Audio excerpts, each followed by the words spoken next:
से गिरे हुए गांव समलपुर में रहते थे पंडित रामदास शास्त्री।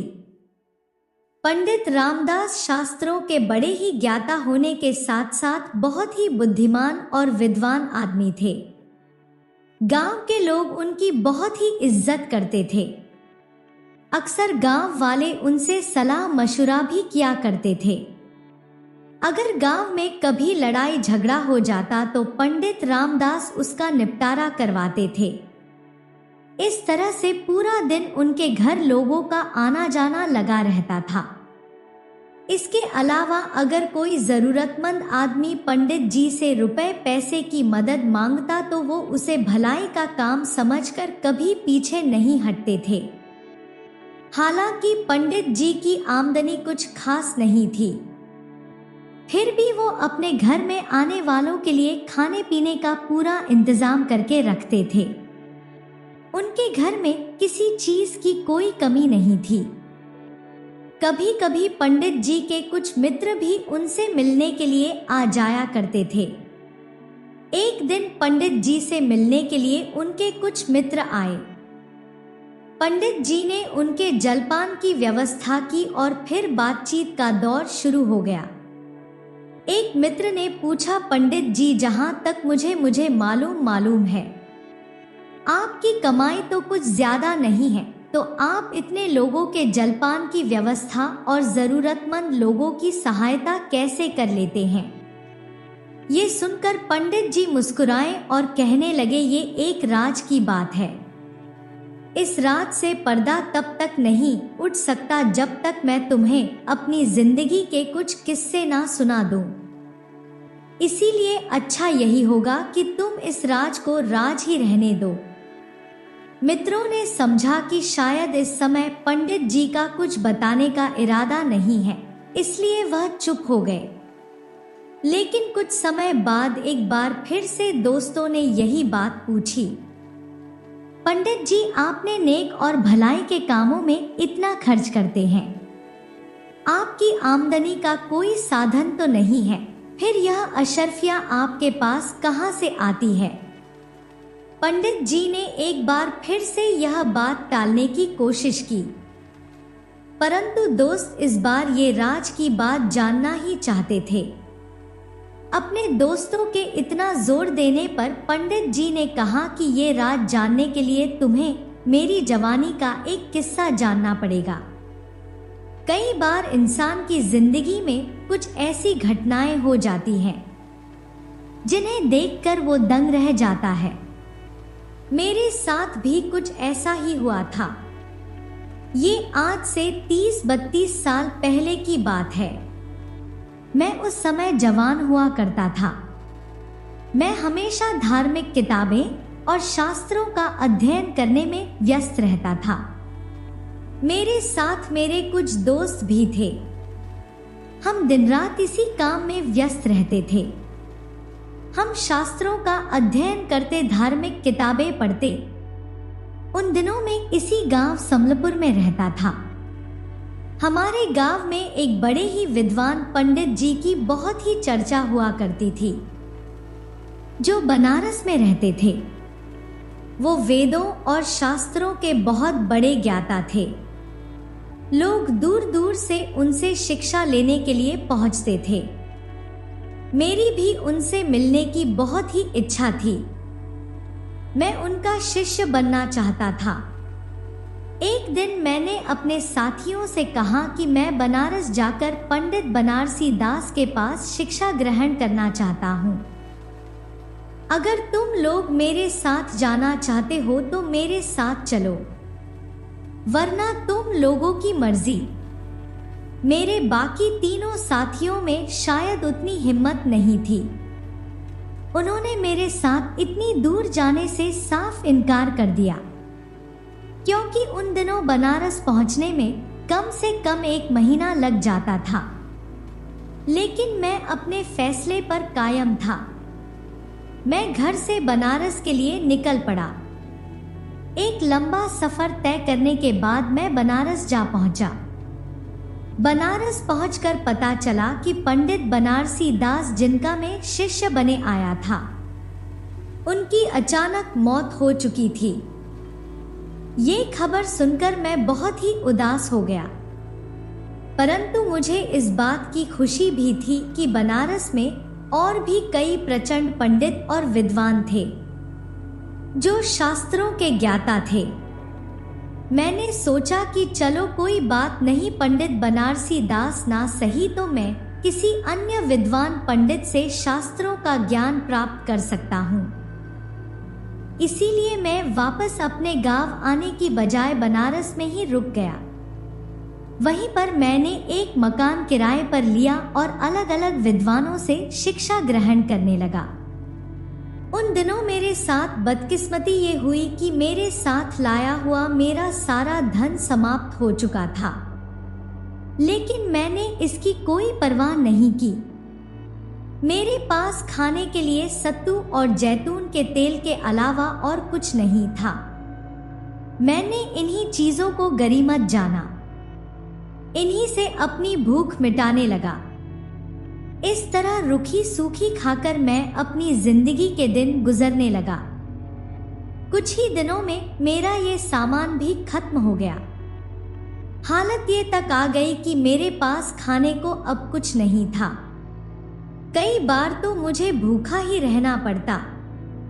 इस हालत में जब भूख बर्दाश्त ना हुई तो मैं अपने किराए के मकान से निकला कि शायद रास्ते में कुछ खाने का इंतजाम हो जाए। अगर कुछ भी ना मिला तो किसी मंदिर में मांग कर खाना पड़ेगा। मैं रास्ते पर जा ही रहा था कि तभी सामने रास्ते पर मुझे एक रेशम की थैली पड़ी हुई दिखाई दी। दोपहर का वक्त था, रास्ता बिल्कुल सुनसान पड़ा था। कोई आदमी आसपास नजर नहीं आ रहा था। मैंने वो थैली उठाई और अपने घर में ले आया। घर आकर मैंने जब वह थैली खोली तो उसमें सफेद मोतियों का एक बड़ा ही खूबसूरत हार था। मैंने हार को उलट पुलट कर देखा। हार मोती इस तरह से चमक रहा था कि उनकी चमक देखकर मेरी आंखें दंग रह जाती। मुझे ये समझने में देर नहीं लगी कि ये हार बहुत ही बेशकीमती है। मैंने उस हार को वापस थैली में रखा और अपने बिस्तर के नीचे छुपा दिया। इसके बाद मैं बिस्तर पर लेटकर करवटें बदलता रहा। ये सोचता रहा कि आखिर ये थैली रास्ते में इस तरह से क्यों पड़ी हुई थी। इतना बेशकीमती हार किसका हो सकता है? इस हार का मालिक कौन है और मैं इसे वापस इसके मालिक तक कैसे पहुंचाऊंगा? ये सब सोचते सोचते सुबह हो चुकी थी। कुछ देर सोने के बाद सुबह के वक्त मेरी नींद खुली तो बाहर रास्ते पर बहुत तेज आवाज आ रही थी। मैंने देखा कि एक ऊंट पर एक बूढ़ा आदमी सवार था। ऊंट के आगे कुछ आदमी ढोल बजाते हुए चले जा रहे थे। वो बूढ़ा आदमी थोड़ी थोड़ी देर में ऐलान करता, ए बनारस वालों, मेरी एक थैली गुम हो गई है। उसमें एक हार था। वो हमारा खानदानी हार है। तुम सभी लोग ईश्वर को मानने वाले और बहुत ही ईमानदार लोग हो। जिसको भी वो थैली मिले वो मेहरबानी करके मुझे वापस लौटा दे। मैं थैली वापस करने वाले को 500 अशर्फिया इनाम में दे दूंगा। ईश्वर आप सब पर अपनी कृपा बनाए रखें। बनारस वालों, ये कहकर वो अपना हार हवा में लहराता।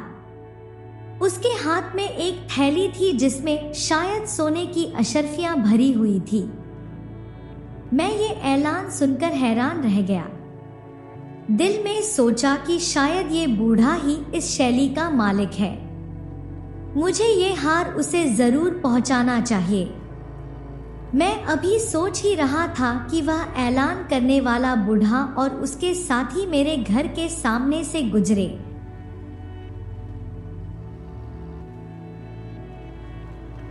मैं लपक कर घर से बाहर निकाला। ऊंट की लगाम थाम कर मैं कहने लगा, बूढ़े बाबा जरा मेरी बात तो सुनो।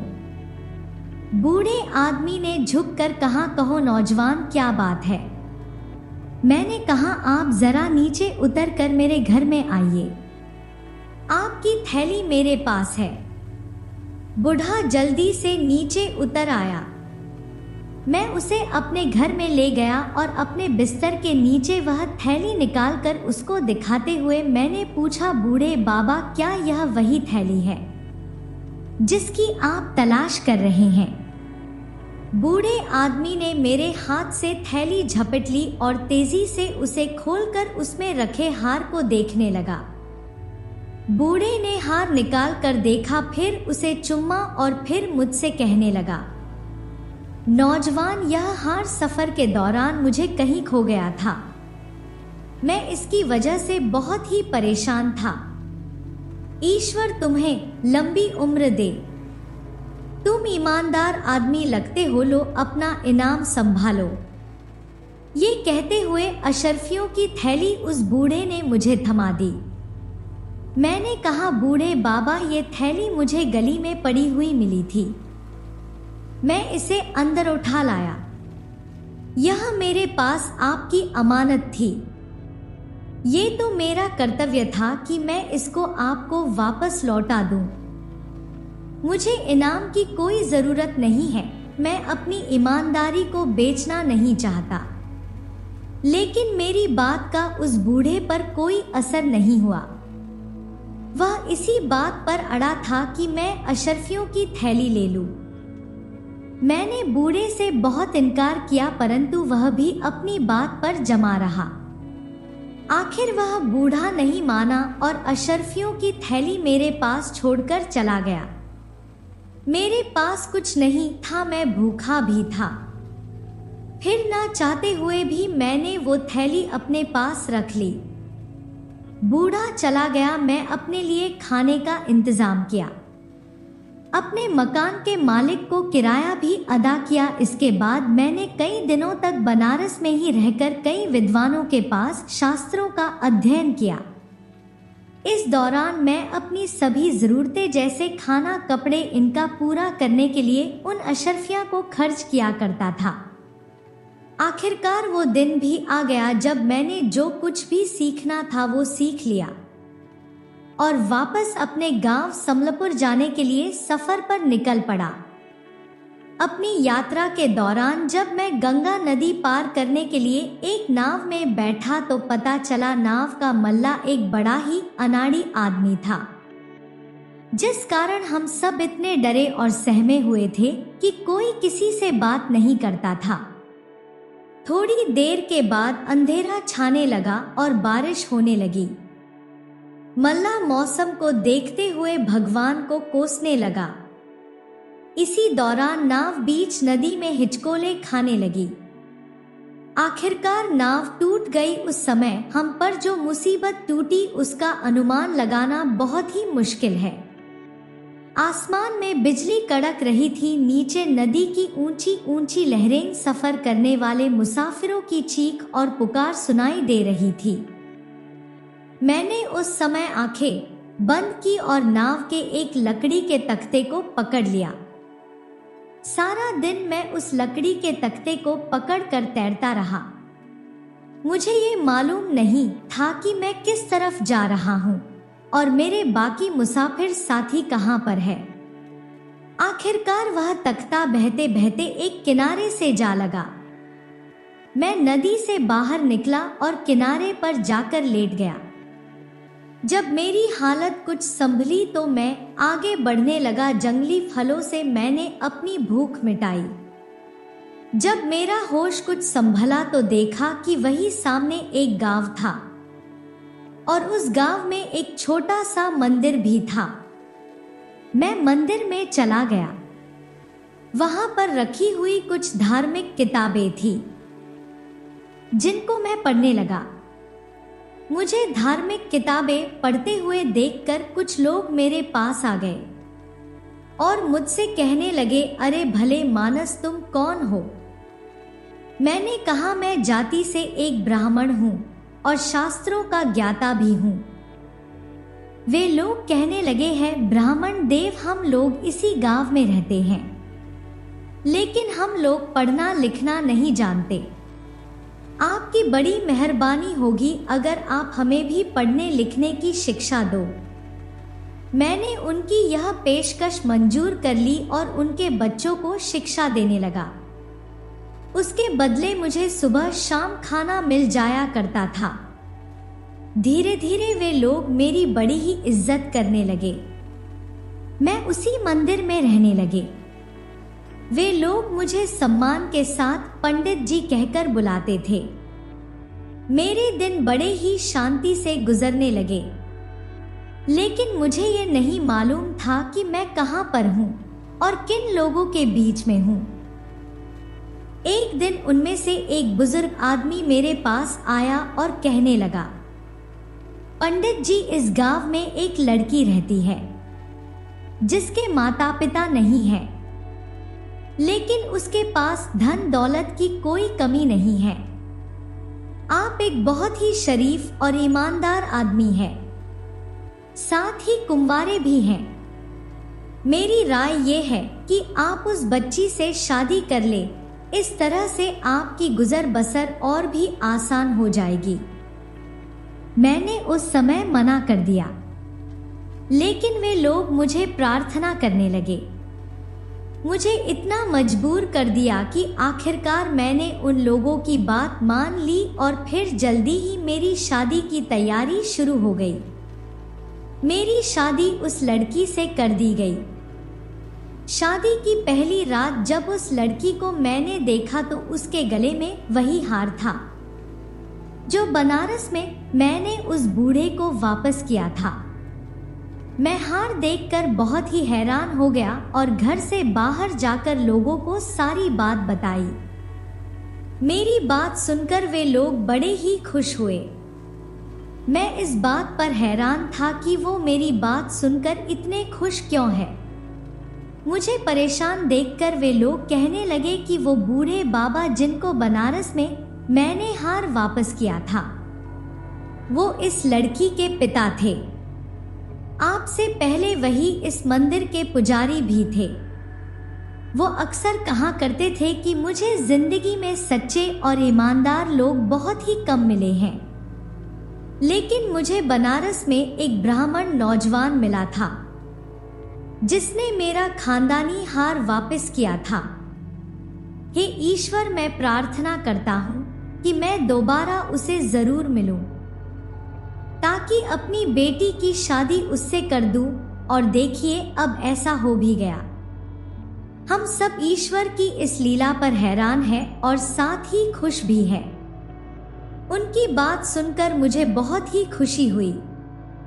मैंने ईश्वर का धन्यवाद किया और फिर अपनी पत्नी के साथ उसी कस्बे में रहने लगा। कई सालों तक मैंने वहां अपनी पत्नी के साथ बड़ी ही खुशनुमा जिंदगी बिताई, परंतु कई साल गुजर जाने के बाद मेरी पत्नी का देहांत हो गया। मैं फिर से अकेला हो गया। मैं कुछ और समय तक उस कस्बे में रहा, फिर उन लोगों से इजाजत लेकर मैं अपने गांव वापस लौट आया। वो हार अभी तक मेरे पास ही था। कस्बे वालों ने बड़ी खुशी से मुझे वो हार अपने साथ ले जाने दिया। जब मैं अपने नगर में वापस आया तो मैंने एक जौहरी को हार दिखाया। जौहरी को वो हार बहुत ही पसंद आया और उसने अशर्फियों से भरा हुआ एक थैला मुझे दे दिया और वो हार मुझे खरीद लिया। मैंने अशर्फियां अपने पास संभाल कर रख ली। उन्हीं से मैं सारे खर्च किया करता हूँ। अब क्योंकि मैं वो धन नेकी के कामों में खर्च करता हूँ, इसीलिए उस धन में बरकत ही बरकत है। ये घटना सुनने के बाद पंडित जी खामोश हो गए और ईश्वर की महिमा का बखान करने लगे। उनके दोस्त भी ये जानकर बड़े ही खुश थे कि पंडित जी को ये धन किस तरह से मिला। अब उनकी समझ में आ चुका था कि ईश्वर इंसान के अच्छे कामों का बदला अवश्य देते हैं, जैसे पंडित जी को भी मिला जब उन्होंने वो हार उस बूढ़े को वापस दे दिया, जिसकी वजह से उन्हें 500 अशर्फियां मिली और उनकी शादी हुई। फिर वो आज तक भलाई के काम करते आ रहे हैं। सारी बात जानकर पंडित जी के दोस्त बहुत ही खुश थे और संतुष्ट भी। इसके बाद वे लोग अपने अपने घर वापस चले गए और पंडित जी वापस अपने भलाई के कामों में लग गए।